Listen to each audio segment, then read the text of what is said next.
Legend of the Great Sage. Episode 16. Dua lainnya sangat ketakutan hingga wajah mereka menjadi pucat pasi. Mereka tidak bisa bergerak, tapi isi toples porselen membutakan mata mereka. Toples porselen itu berisi perak berkilau. Mereka belum pernah melihat uang sebanyak itu sepanjang hidup mereka.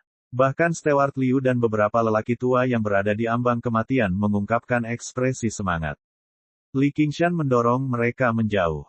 Mereka akan menjadi marah. Tidak peduli betapa takutnya mereka, demi kekayaan, jantung mereka akan berdetak lebih cepat dan mereka menjadi galak. Namun, ketika mereka melihat bahwa itu adalah Li Qingshan, mereka tidak berani bergerak. Li Qingshan tidak peduli dengan apa yang mereka pikirkan. Dia mengeluarkan toples porselen dan meletakkannya di samping. Di bawah toples, sebuah kerangka kecil muncul. Daging dan darah pada kerangka itu telah lama terkelupas, memperlihatkan warna putih keabu-abuan. Tidak diketahui berapa lama benda itu terkubur. N kecil akhirnya mengangguk. Li Qingshan menghela nafas pelan. Dia melihat sekeliling dan menuangkan semua perak ke dalam toples, menempatkan kerangka putih di dalamnya. Batangan perak itu berguling ke tanah dan membentuk bukit kecil. Saat ini, mata semua orang tertuju padanya. Mereka bahkan tidak peduli lagi dengan kerangka itu. Stewart Liu adalah seseorang yang telah melihat dunia. Dia memperkirakan setidaknya ada beberapa ratus tael perak. Bahkan dia pun akan cemburu, apalagi yang lain. Di desa pegunungan kecil seperti ini, jumlah uangnya sangat besar. Li Qingshan tidak menyangka bahwa penyihir telah mengumpulkan begitu banyak perak selama bertahun-tahun. Seperti kata pepatah, kekayaan menggerakkan hati orang. Dia bukanlah makhluk abadi yang tidak memakan makanan manusia. Ia pun tergiur dengan kekayaan tersebut. Bagaimanapun, dia akan membutuhkan uang untuk banyak hal di masa depan. Dalam hal makan daging, dia tidak ingin selalu bergantung pada kerbau. Karena Oxen menginginkannya, dia akan menunjukkannya. Dia juga ingin mengubah pola makannya. Mungkin dia bisa pergi ke pasar dan membeli beberapa botol anggur berkualitas. Namun, dia juga memahami prinsip, manusia mati demi kekayaan, dan burung mati demi makanan. Jika dia mengambil semua peraknya, orang-orang ini akan takut dengan kekuatannya dan tidak berani mengatakan apapun. Namun, mereka pasti akan membencinya dan mengubur banyak benih bencana. Bahkan kematian sang penyihir mungkin tidak dapat menenangkan mereka. Kepala Desa Li, kamu adalah orang yang paling dihormati di desa ini. Apa yang harus kita lakukan dengan perak itu? Katakan padaku. Li Qingshan menyeka darah dari pisau baja tebalnya dan menyarungkannya. Sepertinya dia ingin kepala Desa Li yang mengambil keputusan, tapi dia menekankan kata, sangat dihormati. Tidak sama sekali. Ini semua berkat Erlang. Kamu membunuh momok besar di desa. Perak ini harusnya ditangani olehmu. Kepala Desa Li telah memainkan peran yang memalukan beberapa hari yang lalu. Dia merasa kata-kata Li Qingshan penuh ancaman. Dia tidak berani menjawab. Li Qingshan melihat sekeliling. Orang-orang yang dia lihat semuanya mengangguk dengan tergesa-gesa. Erlang, kamu urus mereka. Erlang, kamu yang menanganinya. Baru saja, dia mengangguk pelan. Dia tidak keberatan membagikan sejumlah perak sebagai imbalan perdamaian. Namun, jika ada yang benar-benar ingin mengambil alih rampasan perangnya, mereka harus meminta pisau di tangannya terlebih dahulu. Kelompok orang ini jauh lebih tua dari Li Qingshan, tetapi mereka harus mendengarkan pengaturan seorang anak laki-laki berusia 15 tahun. Namun, tidak ada yang merasa tidak puas. Li Qingshan saat ini bukan lagi Li Qingshan di masa lalu. Kekejaman dan ketegasan dalam menghunus pisaunya dan membunuh orang telah mengejutkan mereka. Li Qingshan duduk di tanah dan membagikan perak itu. Dia menekan satu tangan pada toples porselen dengan tulang putih dan tangan lainnya pada pisau. Sekelompok orang dewasa dan orang tua menundukkan kepala dan mendengarkannya. Namun, orang pertama yang mendapatkan perak itu mengejutkan semua orang. Paman Fugui, penyihir itu menghancurkan keluargamu. Kamu harus mendapat kompensasi. Ambil perak ini. Di masa depan, jangan minum dan menenggelamkan orang. Hanya dengan begitu kamu bisa menghibur orang mati. Li Qingshan menggunakan sarungnya untuk menyodok tepi gunung kecil perak dan mengeluarkan sejumlah perak. Ini, bagaimana ini bisa bagus? Li Fugui tidak menyangka Li Qingshan akan mengatakan ini. Dia bingung.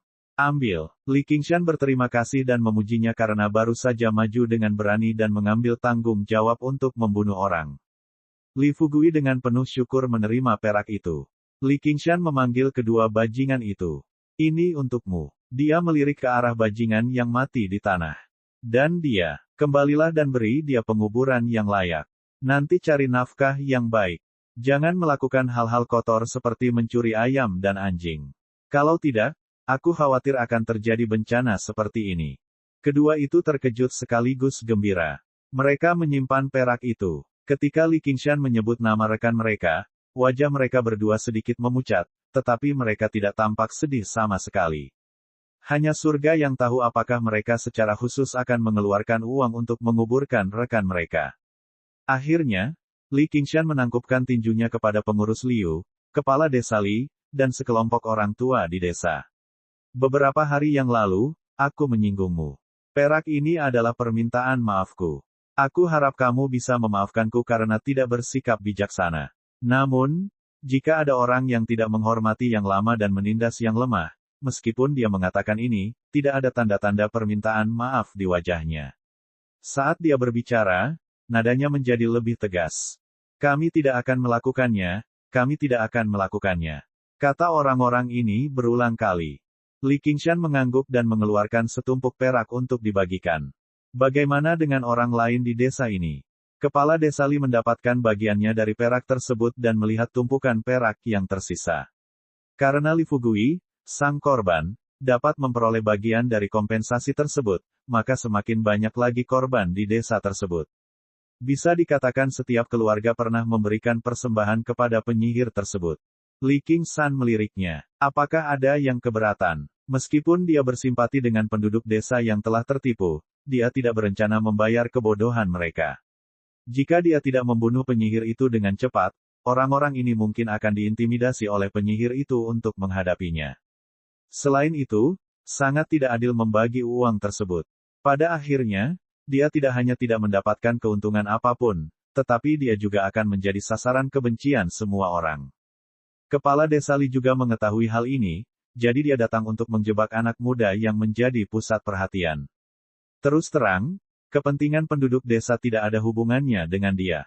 Sebaliknya, justru orang di hadapannya yang semakin mengancam wibawanya di desa. Mungkin dalam beberapa tahun ke depan, ketika dia sudah dewasa, dia bahkan tidak akan bisa mempertahankan posisinya sebagai kepala desa. Namun, dia tidak menyangka Li Qingshan begitu teliti di usia semuda itu. Pandangan sekilas yang seolah menembus pikirannya membuatnya semakin ketakutan, dan dia tidak berani mengatakan apa-apa lagi. Li Qingshan membungkus sisa peraknya dan berkata, kalau begitu tolong pergi dan jelaskan kepada penduduk desa. Jika ada yang berani menyebarkan rumor dan menyebarkannya ke telingaku, Sekelompok orang mengangguk. Dengan pedang dan pisau di depan mereka, mereka semua mendapat manfaat. Jadi siapa yang berani menyebarkan rumor? Dipimpin oleh kepala desa Li, dia datang ke pintu dan menjelaskan kepada penduduk desa, sangat memuji sikap Li Qingshan dalam melenyapkan kejahatan bagi masyarakat. Awalnya, masih ada beberapa pengikut setia penyihir yang tidak yakin. Namun, saat kerangka itu dibawa satu persatu, mulut semua orang tutup mulut. Bagaimana seseorang yang memiliki begitu banyak kerangka terkubur di halaman belakang bisa menjadi orang baik? Terlebih lagi, siapa yang mau menyinggung orang yang kuat dan kejam seperti Li Qingshan, serta sekelompok orang tua yang berbudi luhur dan terhormat demi orang mati. Li Qingshan tidak menunjukkan dirinya. Sebaliknya, dia mengambil lonceng tembaga di tangan penyihir itu dan samar-samar bisa merasakan spiritualitasnya yang berbeda dari peralatan biasa. Dia bertanya pada Little N, apakah ini yang dia gunakan untuk mengendalikanmu? N kecil mengangguk dan memandangi bel tembaga dengan gugup. Episode 17. Ekspresi Little N senang sekaligus bingung. Li Qingshan mencari di kamar penyihir itu lagi. N kecil mengikuti di belakangnya seperti bayangan. Tiba-tiba, dia mengulurkan tangan kecilnya dan menarik celananya, menunjuk ke suatu tempat. Li Qingshan menemukan kompartemen rahasia di dinding. Ada setumpuk kertas di dalamnya, semuanya berupa uang kertas perak. Dia samar-samar mendengar bahwa dunia ini juga memiliki bank, tapi ini adalah pertama kalinya dia melihat uang kertas perak yang sebenarnya. Agaknya, Penyihir itu telah mengubur perak itu ketika dia berada di masa puncaknya. Belakangan, dia menjadi tua dan lemah, tidak mampu lagi menggali. Itulah sebabnya dia menukar semua jarahannya dengan uang kertas perak muda, menyimpannya di kompartemen rahasia ini. Ada kira-kira beberapa ratus tael perak. Dia sangat kaya, namun dia berselisih dengannya karena alasan babi, yang pada akhirnya mengakibatkan kematiannya. Dan di bagian paling bawah kompartemen rahasia, Li Qingshan akhirnya menemukan apa yang dia cari. Itu adalah halaman kertas buku, ditutupi dengan karakter-karakter kecil. Sekilas, itu adalah teknik untuk memurnikan jiwa dan mengendalikan hantu. Tepi kertasnya tidak rata, seolah-olah telah disobek dari sebuah buku. Li Qingshan berlatih tinju sapi iblis dengan kekuatan besar dan telah memperoleh pemahaman dasar tentang jalur kultivasi, jadi dia juga penasaran dengan teknik lainnya. Dia tidak pernah mengira teknik aneh penyihir itu hanya akan muncul dari satu halaman buku. Jika dia memiliki seluruh bukunya, dia mungkin akan mati di sini hari ini. Namun, jika penyihir itu memiliki seluruh bukunya, dia mungkin tidak akan bersembunyi di desa Craching Ox selama separuh hidupnya. Penyihir itu bukan berasal dari desa Craching Ox. Dia tiba-tiba menetap di sini beberapa dekade yang lalu, dan tidak ada yang tahu asal-usulnya. Bahkan Li Qingshan tidak tahu dari mana dia mendapatkan halaman buku ini. Namun, ada catatan perak di bawah halaman kertas buku ini. Itu sebenarnya sejumlah besar 1000 tael perak. Uang kertas perak ini sangat menguning, dan terlihat jelas sudah ada sejak lama. Itu jelas bukan sesuatu yang dia peroleh setelah datang ke desa Craching Ox. Asal-usul penyihir menjadi semakin misterius. Li Qingshan bertanya pada N kecil, apakah kamu mengenali ini? Dia merasa mungkin itu ada hubungannya dengan asal-usul Little N. N kecil terdiam, tidak mengangguk atau menggelengkan kepalanya. Li Qingshan tahu bahwa ini di luar kemampuan dia untuk menjawab. Dia jelas menerima semua yang ada di kompartemen rahasia tanpa ragu-ragu. Saat dia hendak berjalan keluar pintu, dia merasakan N kecil menarik-narik celananya. Li Qingshan menoleh ke belakang dan melihatnya menatapnya dengan bingung, seperti anak hilang. Dia sungguh menyedihkan. Hatinya melunak, dan dia berjongkok. Dia bertanya dengan lembut, apakah kamu tidak punya tujuan lain? N kecil mengangguk. Li Qingshan berkata, kalau begitu, temani aku sekarang. Dia membuka toples, mengetahui bahwa N kecil tidak berani berjalan di bawah sinar matahari. N kecil tersenyum malu-malu dan terbang ke dalam toples. Li Qingshan kembali ke gubuk jerami dengan membawa kendi dan menguburkannya di belakang gubuk jerami, membuat kuburan kecil. Sapi hijau kembali dan bertanya, apakah kamu berhasil? Dia hanyalah seorang penyihir tua. Seberapa sulitkah menghadapinya? Kemudian, dia menunjukkan padanya rampasan perjalanan ini dan menunjukkan halaman buku itu kepada sapi hijau. Dia bertanya, apakah ini juga kemampuan ilahi? Bisakah saya mempraktikkannya? Petik 2. Sisa kertas ini secara alami bukanlah apa-apa, tapi kertas ini berasal dari kekuatan supernatural yang disebut seni pengendalian hantu yin gelap.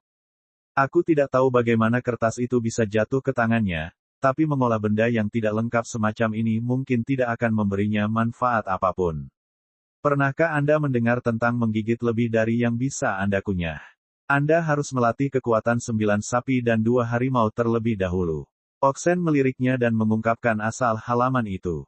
Lalu, mana yang lebih kuat, kekuatan 9 sapi dan 2 harimau atau teknik pengendalian hantu yin gelap ini?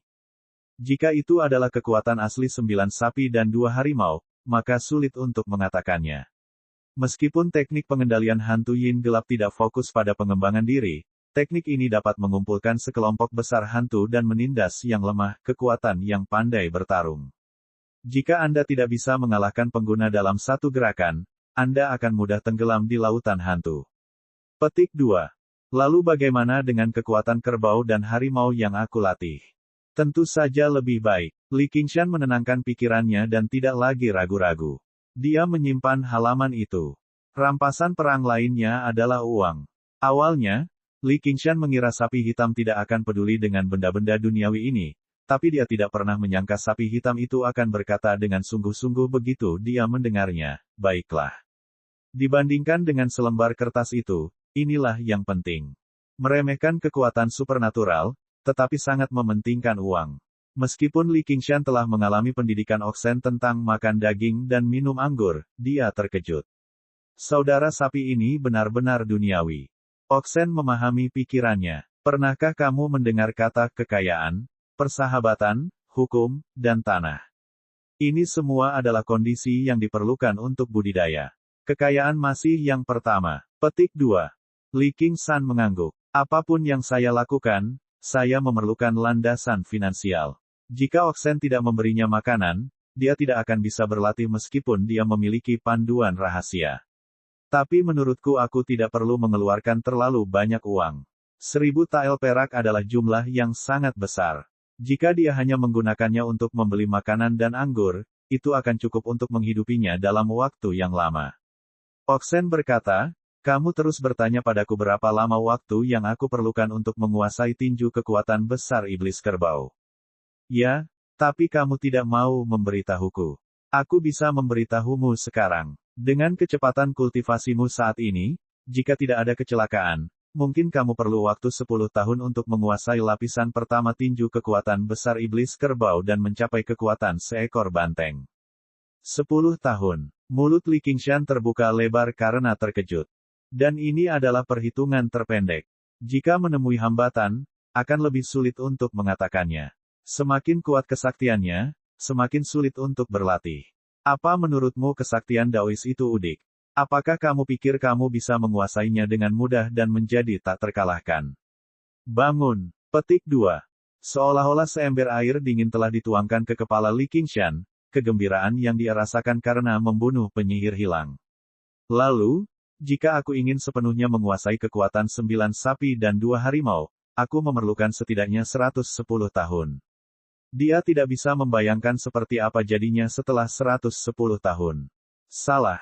Semakin tinggi levelnya, semakin sulit untuk berlatih. Tidak mengherankan jika Anda tidak bisa menguasainya dalam 3 hingga 500 tahun. Tapi Anda tidak perlu terlalu khawatir. Setiap kali Anda menguasai sebuah lapisan, tubuhmu akan menguat dan umurmu akan meningkat secara alami. Lalu apa yang harus aku lakukan? Li Qingshan percaya bahwa dia memiliki kemauan yang luar biasa dan tekun dalam berlatih setiap hari. Tetapi jika dia harus bertahan selama beberapa ratus tahun, dia akan menjadi gila hanya dengan memikirkannya. Oxen melihat bahwa pukulannya hampir berakhir dan membuat ekspresi, bocah, sekarang kamu tahu betapa kuatnya dirimu. Jika ingin mempersingkat waktu ini, cara termudah adalah dengan mengandalkan kata, kekayaan. Mengabaikan ekspresi aneh Li Qingshan, sebuah daftar terbang ke tangan Li Qingshan. Ada lusinan tanaman obat yang tercantum dalam daftar. Ini digunakan untuk membuat sup dan anggur. Ini adalah trik yang bahkan diketahui manusia. Tidak masalah jika ada lebih banyak atau lebih sedikit ramuan obat di dalamnya. Kuncinya adalah salah satunya sangat diperlukan. Ginseng. Li Qingshan sudah melihat ramuan obat di daftar teratas. Ini mungkin pengobatan spiritual yang paling umum dan mudah ditemukan di dunia. Ia dikenal sebagai Raja Jamu, dan dapat meningkatkan vitalitas seseorang. Dalam pengobatan Tiongkok, ada sejenis sup pengembalian jiwa. Ketika seseorang akan mati, mereka dapat memulihkan sebagian semangatnya dan membuat surat wasiat. Kenyataannya, itu adalah sup ginseng. Episode 18. Kalau begitu, sepertinya aku tidak ada bedanya dengan seniman bela diri biasa. Fisik orang biasa lemah dan tidak bisa menyerap nutrisi apapun. Makan terlalu banyak ginseng tidak hanya tidak bermanfaat, tapi juga berbahaya. Aku tidak memberitahumu dari awal karena tubuhmu masih lemah, jadi percuma memberitahumu. Petik 2. Akhir-akhir ini, kamu perlahan-lahan pulih, dan kamu telah mengembangkan jejak esens Qi. Sekarang kamu telah mencapai persyaratan. Aku berencana memintamu menemukan cara untuk mengumpulkan uang. Sekarang kamu dapat menghemat beberapa masalah, tapi aku khawatir uangnya tidak akan bertahan lama. Li Qingshan juga mengerti di mana perbedaannya. Dia bisa makan lebih banyak ginseng daripada orang biasa, dan dia tidak perlu khawatir akan mimisan. Tubuhnya seperti kuali, dan dengan bantuan seni dewa, dia dapat memurnikan dan menyerap semua esens Qi yang masuk ke tubuhnya, tanpa ada limbah. Ini juga berarti Li Qingshan harus membeli banyak ginseng, dan ginseng adalah obat yang mahal tidak peduli zaman apapun. Tapi dia harus makan ginseng seperti wortel, jadi tidak peduli berapa banyak uang yang dia punya, itu tidak akan cukup. Berapa banyak ginseng yang bisa dia beli dengan 1000 tael perak yang dimilikinya? Dia tidak bisa tidak memikirkan pertanyaan ini. Setelah meratapi, Li Qingshan mau tidak mau mengakui bahwa ini bukanlah berita buruk. Tingkat pertumbuhan kekuatannya akan mencapai tingkat yang benar-benar baru. Untuk mencapai terobosan dalam kekuatan, orang biasa harus mencari ramuan langka, dan bahkan jika mereka meminumnya, mungkin tidak ada efek apapun. Tapi dia hanya perlu makan makanan yang paling umum dan mudah didapat, dan kekuatannya akan terus meningkat. Entah berapa banyak orang yang iri padanya, jadi mengapa dia tidak puas? Mengenai uang sungguhan, selalu ada jalan. Dengan kekuatan yang cukup, kenapa dia takut tidak punya uang? Iblis kecil ini agak menarik. Sapi berbalik ke belakang Li Qingshan, dan mata bulatnya menatap N kecil, yang bersembunyi di belakang Li Qingshan. Dari awal hingga akhir, N kecil bersembunyi di belakang Li Qingshan, dan dia diam-diam dan penuh rasa ingin tahu menatap Oxen. N kecil sangat ketakutan sehingga dia bersembunyi di sisi lain, tidak berani menghadapi banteng yang bisa berbicara ini. Meskipun Oxen tidak memiliki aura pembunuh atau mengerikan, dia secara naluriah tidak ingin dekat dengannya. Maksudmu N kecil, dia tidak punya tempat tujuan sekarang, jadi aku akan menjaganya sebentar. Kamu tidak keberatan, kan? Li Qingshan mengatakannya dengan santai. Jika Oxen keberatan, mereka tidak akan mengatakannya di depan Little N. Hanya dengan selembar kertas itu, dia benar-benar memurnikan budak hantu, dan itu adalah budak hantu yang bisa mengemudikan sesuatu. Sungguh luar biasa. Entah wanita tua itu jenius dalam pemurnian hantu, atau kualitas spiritual hantu kecil itu agak buruk, spesial. Namun, melihat wanita tua itu telah memurnikan selama bertahun-tahun dan mengorbankan begitu banyak subjek tes, tapi dia hanya memurnikan budak hantu seperti itu pasti yang terakhir. Li Qingshan memandang N kecil. Apa yang istimewa dari dia? Namun, hantu kecil adalah hal yang sangat aneh. Oxen berkata, mungkin dia adalah piala terbaikmu. Mengapa kamu tidak menganggapnya sebagai budak hantu? Anak ini mungkin sangat berguna bagimu di masa depan. Budak hantu apa? Dia hanyalah seorang anak kecil, dan aku telah berjanji padanya untuk memberinya kebebasan. Bahkan di saat yang paling sulit sekalipun, Li Qingshan tidak mau melawan hatinya dan menjual sapi untuk biaya perjalanan. Tentu saja, dia semakin tidak mau melakukannya sekarang. Sapi merasa sudah terlalu banyak bicara dan menguap, terserah kamu, tapi dia sudah kehilangan tuannya. Jika tidak ada yang memberinya makan, tidak butuh waktu lama auranya akan menghilang, dan jiwanya akan terbang menjauh dan menghilang. Petik 2. Jiwa akan terbang dan menghilang. N kecil mengedipkan matanya dengan bingung. Hantu Yin bukanlah unggas dan ternak. Apakah mereka perlu diberi makan? Orang mati tidak bisa dibiarkan hidup di dunia orang hidup. Bahkan hantu Yin yang sangat kuat pun tidak bisa menahan sinar matahari, dan bahkan hembusan angin pun bisa membunuh mereka. Jika tidak ada yang meninggal dan semua hantu tertinggal pada waktunya, tidak diketahui berapa banyak hantu yang telah terkumpul di dunia selama ribuan tahun. Petik 2. Apa yang harus saya lakukan? Saat senja, Li Qingshan berjalan melewati pegunungan dan hutan dengan kapak di bahunya, dan hantu kecil yang tampak nyata berkeliaran di sekelilingnya. Kadang-kadang ia berlari jauh ke sungai dan memandangi seekor ikan dengan rasa ingin tahu. Terkadang ia terbang ke puncak pohon dan menyentuh seekor burung. Tetapi tanpa menunggu Li Qingshan menelepon, ia kembali seperti angin dan menatapnya dengan penuh semangat. Li Qingshan menggelengkan kepalanya dan balas tersenyum. Untuk anak ini, dia memiliki sedikit rasa tanggung jawab di hatinya. Namun di belakang mereka, burung itu terjatuh dengan kaku dari pucuk pohon, dan ikan tersebut mengapung di atas air dengan perutnya yang memutih, yang membuktikan bahwa tersebut bukanlah sekedar anak biasa, melainkan hantu yang berbahaya. Li Qingshan mencari dengan hati-hati di hutan, dan akhirnya berdiri di depan pohon belalang besar yang membutuhkan lebih dari 10 orang untuk mengelilinginya, dan melambaikan kapak untuk menebangnya. Meskipun dia tidak mengetahui metode kapak atau metode pisau, tinju kuat setan sapi, berisi metode penggunaan kekuatan yang paling dasar dan paling misterius. Dia bisa menggunakan senjata apapun dengan bebas. Setiap potongan kapak terasa kuat dan berat di tempat yang sama. Serpihan kayu beterbangan, dan pohon besar itu tumbang. Li Qingshan tidak mempedulikan hal lain. Dia hanya memotong sepotong kecil inti kayu di tengahnya dan membawanya ke Little N. N kecil mengulurkan tangan untuk menyentuh sepotong kecil inti kayu, dan wajah kecilnya menunjukkan ekspresi nyaman. Pada akhirnya, dia berubah menjadi embusan angin dan masuk ke dalamnya. Li Qingshan tersenyum. Hal ini sesuai dengan metode yang diajarkan oleh Oxen. Dia menemukan pohon belalang kuno yang berumur lebih dari 100 tahun. Pohon belalang memiliki efek alami mengumpulkan roh yin, yang sangat bermanfaat bagi roh yin. Sekarang setelah dia mencobanya, ternyata memang benar.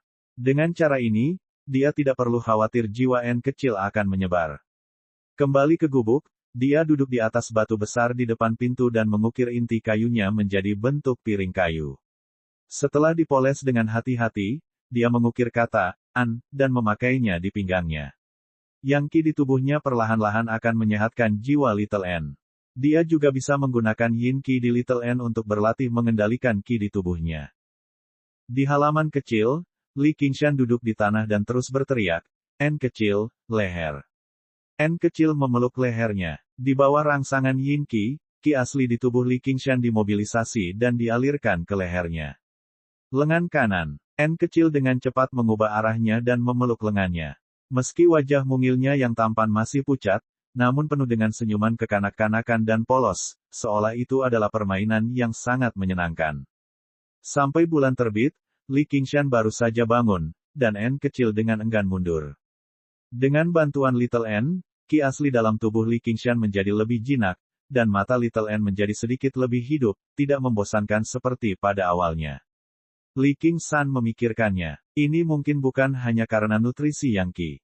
Betapapun pintarnya seorang anak, jika mereka diambil dari orang tuanya dan diawasi, dianiaya, atau dipukuli sesuka hati, mereka mungkin akan menjadi sangat membosankan dan membosankan.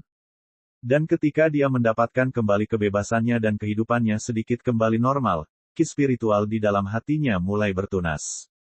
N kecil memandang Li Qingshan dengan penuh harap. Meskipun dia masih tidak dapat berbicara, matanya dengan jelas berkata, mainkan lagi. Yah, ini bukan permainan. Sekian untuk hari ini. Kita akan membicarakannya besok malam. N kecil mengangguk patuh. Dia tidak akan pernah bertingkah seperti anak manja, tapi dia tidak bisa menyembunyikan kekecewaannya. Li Qingshan tidak bisa berbuat apa-apa. Baiklah, ayo main lagi. N kecil tersenyum malu-malu, tapi segera menajamkan telinganya. Teruskan menonton, jangan lupa subscribe channel, like dan komentar agar Mimin dapat terus bersemangat untuk cek.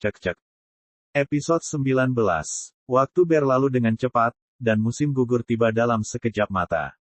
Daun maple di pegunungan berangsur-angsur memerah, dan bulir padi emas menjadi montok sedikit demi sedikit. Sebuah gerobak sapi melewati jalan kecil di ladang dengan perlahan. Kerbau yang menarik gerobak tidak ada yang mengendarainya. Gerobak sapi itu ditutupi kulit binatang yang tebal, dan seorang pemuda berbaring di atasnya. Dia mengunyah sedotan, menyandarkan kepalanya di lengan dengan santai sambil menatap ke langit. Sebuah belati diikatkan di satu sisi pinggangnya, dan sebuah tablet kayu digantung di sisi lainnya. Dia adalah Li Qingshan. Dia memiliki lebih dari 1000 tael perak, dan dia ingin pergi ke kota Cypress Stream yang jaraknya lebih dari 5 km. Di desa pegunungan terpencil, mengeluarkan uang bukanlah perkara mudah. Jika dia ingin membeli sesuatu, dia hanya bisa pergi ke kota yang lebih besar. Kota Qing yang kaya akan sumber daya, tetapi letaknya terlalu jauh, dan pastinya tidak murah. Akibatnya, dia hanya bisa menerima hal terbaik berikutnya dan pergi ke kota. Pada waktu tertentu setiap bulan, akan ada pertemuan besar di kota. Saat itu, masyarakat desa sekitar akan pergi ke kota untuk melakukan berbagai transaksi. Itu adalah waktu terbaik untuk membeli ginseng. Dan, dia telah mengumpulkan cukup banyak kulit binatang, sehingga dia bisa menggunakan kesempatan ini untuk menjualnya. Awalnya, Li Qingshan tidak ingin kerbau menarik gerobak lagi, tetapi kerbau sama sekali tidak keberatan menjadi kerbau biasa. Ketika dia tiba di kota Cypress Stream, langit baru saja cerah. Kota itu ramai dengan kuda dan kereta ketika orang-orang bergerak ke sana kemari. Banyak pedagang kecil yang meneriakkan barang dagangannya dengan lantang. Itu adalah pemandangan yang ramai. Li Qingshan menemukan ruang kosong dan meletakkan kulit binatang itu di atas kain karung yang telah disiapkan. Namun, dia tidak berteriak seperti orang lain. Sebaliknya, dia duduk di satu sisi dan bermeditasi. Dia tidak melewatkan kesempatan untuk berkultivasi. Di dalam tubuhnya, aliran Qi yang lemah telah tumbuh sedikit lebih kuat. Dia seperti anak kecil yang suka bermain-main, terus-menerus menggerakkan aliran True Qi mengalir ke seluruh tubuhnya. Meskipun dia tidak menggerakkan tubuhnya, melakukan hal ini sangat membebani pikirannya. Li Qingshan akan membuka matanya dari waktu ke waktu dan menanggapi pelanggan yang datang menanyakan harganya. Dia punya banyak uang, dan dia tidak ingin menjadi kaya melalui kulit binatang ini. Dia hanya ingin menjualnya secepat mungkin agar dia bisa membeli lebih banyak ginseng. Oleh karena itu, ia mematok harga yang sangat rendah. Meskipun dia menolak tawar-menawar dengan siapapun, bisnisnya sangat bagus. Saat itu hampir musim dingin. Li Qingshan pernah merasakan sakitnya angin yang menusuk tulang. Semua orang biasa ingin membuat sepasang sepatu bot kulit atau jaket kulit. Tak lama kemudian, sekelompok besar orang berkumpul di sekitar kiosnya. Bergerak keluar dari jalan. Beberapa pemuda dengan busur dan anak panah di punggung serta pisau berburu memisahkan kerumunan dengan ekspresi tidak ramah. Mereka mengepung kios dan melemparkan bayangan mereka ke tubuh Li Qingshan, menebarkan bayangan Li Qingshan. Li Qingshan membuka matanya dan bertanya, apa yang bisa saya bantu? Penglihatannya tidak lagi sama seperti sebelumnya. Sekilas dia tahu bahwa orang-orang ini tidak mudah untuk dihadapi. Meskipun mereka belum terlalu tua dan tidak memiliki ekspresi yang sangat garang di wajah mereka, mereka memiliki aura pembunuh yang tajam di sekitar mereka. Jika Liu yang berambut tambal sulam adalah anjing kudis yang menggonggong, maka mereka adalah anjing penjaga gunung yang ganas. Salah satu dari mereka bisa dengan mudah membunuh Liu yang berambut tambal sulam. Seorang pemuda pendek dan kuat dengan janggut pendek bertanya, dari mana Anda mendapatkan kulit binatang ini? Teman-temannya mengulurkan tangan mereka untuk bermain dengan kulit binatang itu dan menemukan bahwa itu persis seperti rumor yang beredar. Tidak ada lubang panah atau tanda-tanda kerusakan pada kulit binatang ini. Semuanya adalah kulit langka berkualitas tinggi, tetapi dijual dengan harga jauh lebih rendah daripada kulit binatang biasa. Kalau mau beli, belilah. Kalau tidak, pergilah. Jangan menghalangi sinar matahari. Li Qingshan terlalu malas untuk berbohong untuk menjelaskannya kepada orang asing. Dia menutup matanya dan terus berkultivasi. Orang-orang di sekitar sudah menyebar membentuk lingkaran, tapi mereka tidak pergi. Sebaliknya, semakin banyak orang berkumpul. Segala macam diskusi dapat didengar dengan jelas. Bukankah ini para pemburu dari desa Drown Rains? Beraninya mereka meremehkan orang-orang dari desa Drown Rains. Berapa banyak nyawa yang mereka miliki? Desa kendali yang ditarik. Jantung Li Qingshan berdetak kencang. Bahkan dengan kurangnya pengetahuannya, dia telah mendengar tentang tempat ini seperti guntur. Ini adalah salah satu desa di sekitar kota Cypress Stream, yang terletak sangat jauh di dalam pegunungan yang tak terhitung jumlahnya. Orang-orang yang tinggal di desa semuanya adalah pemburu yang berburu untuk mencari nafkah, jadi tidak mengherankan jika mereka memberikan kesan seperti itu. Dibandingkan dengan desa pertanian seperti desa Crouching Oaks, penduduk desa Drown Rains jauh lebih galak. Mereka bertarung melawan binatang buas di pegunungan setiap hari dan mempraktikkan beberapa seni bela diri yang telah diturunkan dari generasi ke generasi. Mereka tidak hanya menolak mematuhi peraturan kota Qingyang, tetapi mereka juga tidak pernah membayar pajak. Dahulu ada orang-orang di kota Qingyang yang berusaha mengirim pasukan untuk menaklukkan tempat ini, namun bahkan sebelum mereka mencapai desa tersebut, mereka telah menemui banyak sekali jebakan dan anak panah tersembunyi.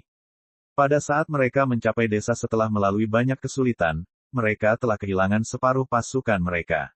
Semangat tentara rendah, sehingga pemimpin jenderal hanya bisa menarik kendali di depan desa dan melarikan diri kembali ke kota Qingyang dengan malu. Akibatnya nama asli desa tersebut terlupakan dan menjadi desa ditarik kendali. Bisa dibayangkan betapa bangganya penduduk desa yang bisa memaksa pasukan kembali dengan kekalahan. Jika seorang remaja ingin melawan mereka, niscaya itu seperti melempar telur ke batu. Pemuda pendek itu berkata dengan marah, kamu tidak bisa menjual kulit binatang ini di sini. Mengapa? Li Qingshan membuka matanya, dan kilatan cahaya tampak menyinari matanya. Hal itu membuat pemuda itu teringat akan binatang buas di pegunungan. Matanya bersinar dalam kegelapan, dan dia meningkatkan kewaspadaannya secara naluriah. Namun, dia tidak takut. Mereka adalah pemburu yang berperang melawan binatang buas.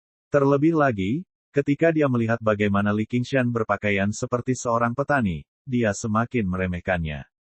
Karena aku tidak akan membiarkanmu menjualnya.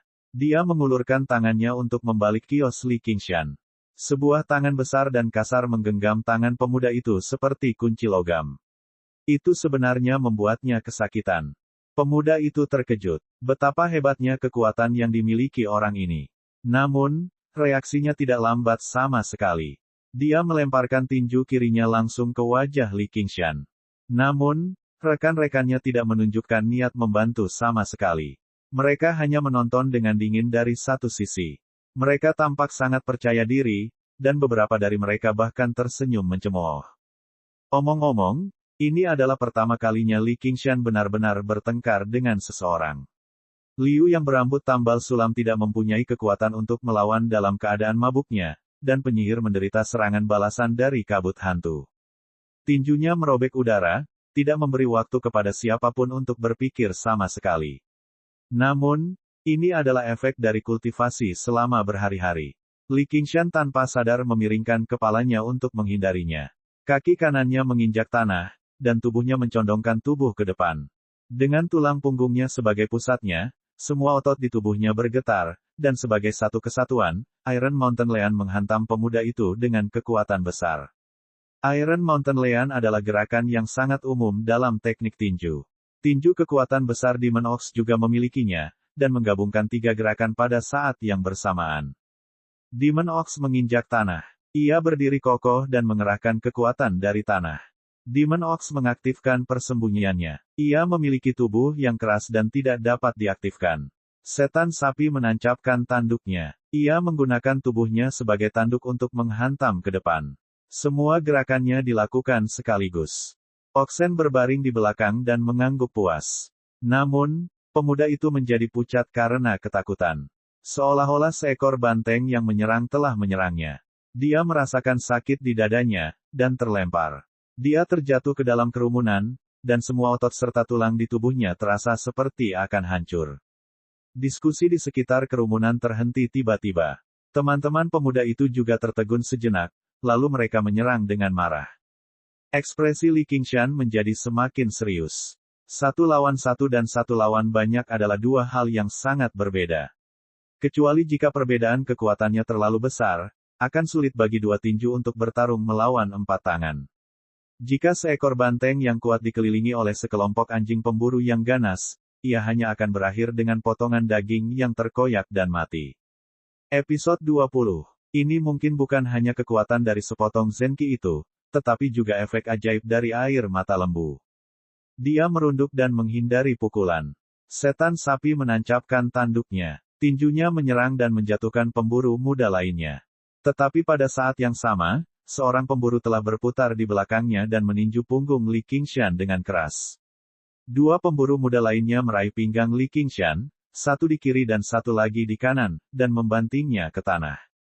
Mereka menghabiskan hari-hari mereka berburu di pegunungan dan mahir dalam teknik pengepungan. Mereka jelas bukan orang-orang kasar yang bertempur di jalanan. Meskipun Li Qingshan bisa mengalahkan salah satu dari mereka, dia langsung dirugikan. Melihat sudah terlambat untuk memblokirnya, Li Qingshan memfokuskan semua pikiran mentalnya di punggungnya. Sepotong Zenki itu mengalir bersama hatinya. Otot-otot di punggungnya terpelintir, dan tonjolan kecil terlihat samar-samar. Sebuah pukulan keras mendarat di punggung Li Qingshan, tapi itu seperti mengenai kulit yang keras. Semua kekuatan hilang saat tonjolan otot itu menjadi rata. Selain gemetar dari tubuh Li Qingshan, tidak ada hal lain yang luar biasa. Pada saat yang sama, kedua pemburu yang memegang pinggang Li Qingshan merasa seolah-olah tubuh Li Qingshan terpaku di tanah. Mereka tidak bisa memindahkannya sama sekali. Mereka bertiga telah menggunakan seluruh kekuatan mereka, dan momentum mereka segera melemah. Li Qingshan, yang menderita 3 pukulan berat, sudah memulihkan napasnya. Dengan suara gemuruh, sikunya terjatuh. Iblis kerbau menancapkan tanduknya pada tinju kekuatan besar iblis kerbau menekankan bahwa, selain tinju dan kaki, seluruh tubuh dapat digunakan sebagai tanduk. Siku adalah tanduk yang paling kuat. Kedua pemburu itu merasakan sakit yang menusuk di punggung mereka. Mereka ingin muntah darah dan tanpa sadar berbaring di tanah. Li Qingshan tiba-tiba berbalik dan menerkam pemburu yang menyergapnya dari belakang. Dia meninju dadanya dan menjatuhkannya ke tanah. Orang-orang di sekitarnya terpesona dengan apa yang mereka lihat. Mereka hanya melihat pemuda itu, yang berada dalam posisi yang dirugikan, menghajar kelima pria desa Drown Range hingga jatuh ke tanah hanya dalam beberapa gerakan. Mereka semua tercengang. Li Qingshan memandang kelima pemburu yang mengerang kesakitan di tanah, lalu melihat tangannya sendiri. Seolah-olah dia tidak percaya dia telah melakukan ini. Kekuatannya tanpa disadari telah mencapai tingkat ini. Tapi sebelum dia bisa bersukacita, sekelompok besar pemburu tiba-tiba bergegas keluar dengan busur dan pisau berburu terhunus. Mereka mengepung Li Qingshan dengan mata tajam. Untuk pertemuan di Cypress Creek tahun ini, Desa Drown Range tidak hanya mengirimkan beberapa orang. Ada lebih dari 20 orang, dan mereka membawa akumulasi barang-barang bulus seluruh desa. Baru saja, beberapa pemburu muda itu hanyalah junior yang mengikuti orang tua mereka untuk melihat dunia. Melihat bahwa mereka tidak dapat menjual barang-barang mereka, dan mendengar bahwa seseorang menjual kulit binatang dengan harga murah, mereka semua bergegas bersama untuk mencari masalah dengan Li Qingshan. Namun, dia tidak menyangka Li Qingshan akan diberi pelajaran alih-alih mencari masalah. Tentu saja, para tetua tidak akan duduk diam dan tidak melakukan apapun. Mereka dengan cepat bereaksi dan mengepung Li Qingshan. Selusin busur berburu ditarik, dan aura yang meledak dalam sekejap, membuatnya merasa seperti binatang buas yang terperangkap dan jatuh ke dalam perangkap.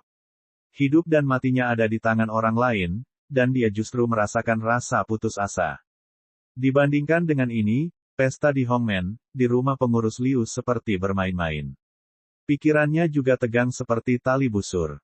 Dia tiba-tiba mengenali identitas pihak lain. Mereka adalah pemburu untuk mencari nafkah.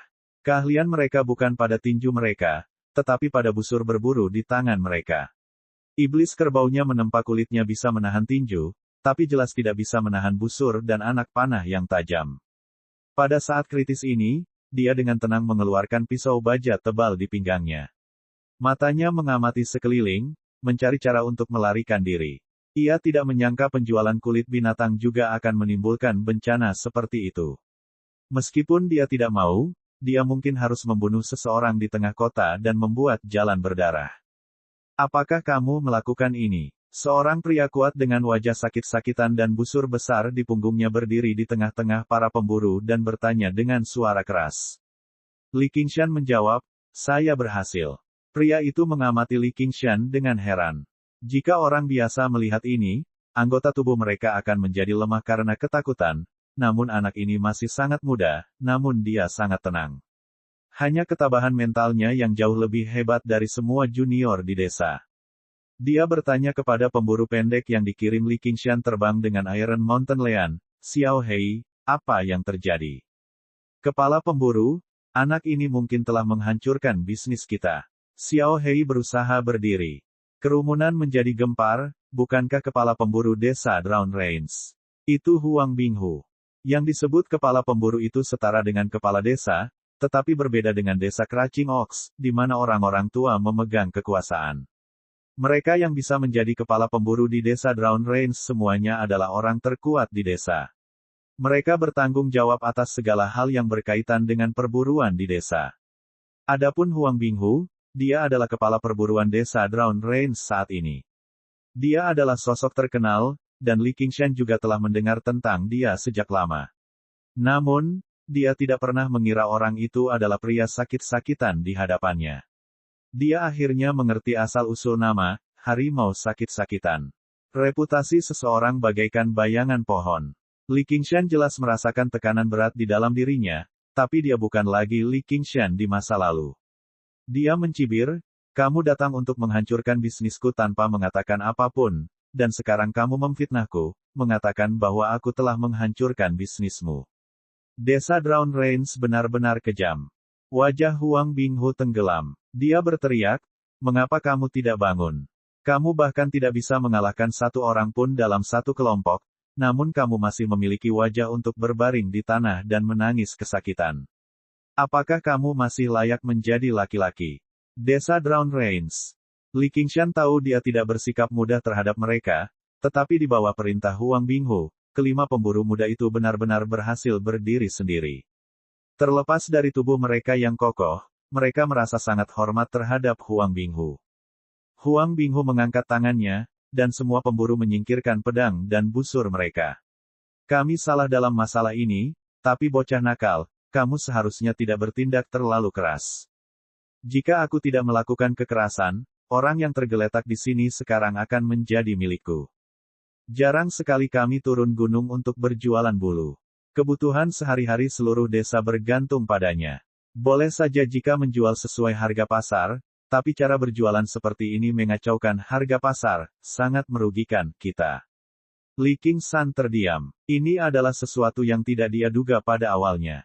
Tentu saja, dia dapat mengatakan bahwa itu adalah urusannya bagaimana dia menjualnya, tetapi dengan reputasi Huang Binghu, dia mengakui bahwa dia salah di depan semua orang, dan telah berbicara dengan alasan dan bukti. Dia tidak menggunakan nomor teleponnya untuk menindasnya, jadi dia tidak mau berdebat dan mengganggunya tanpa henti. Jika pihak lain benar-benar ingin membunuhnya, dia tidak akan hanya duduk dan menunggu kematian. Huang Binghu berkata, saya akan membeli semua bulu ini. Seorang pemburu maju untuk membayar uang dan menyingkirkan semua bulunya. Orang-orang di sekitar mendecakkan lidah mereka untuk memuji kesetiaan Huang Binghu. Li Qingshan agak terkejut. Dia melirik sekantong uang yang diserahkan kepadanya. Tidak perlu. Dia berbalik dan merapikan gerobak sapi. Dia tidak bergantung pada bulu-bulu ini untuk mencari nafkah. Pihak lain sangat murah hati, jadi jika dia menawar setiap onsnya, dia malah akan dipandang rendah. Kekaguman di mata Huang Binghu semakin dalam. Dia menyaksikan Li Qingshan menghilang ke tengah kerumunan dan berkata kepada orang-orang di sekitarnya, saya suka anak ini. Adakah yang tahu asal-usulnya? Seorang petani berkata dengan hati-hati, sepertinya dia adalah Li Erlang dari desa Craching Ox. Banyak orang di sekitar yang pernah mendengar tentang dia sebelumnya. Mereka semua berkata, tidak heran.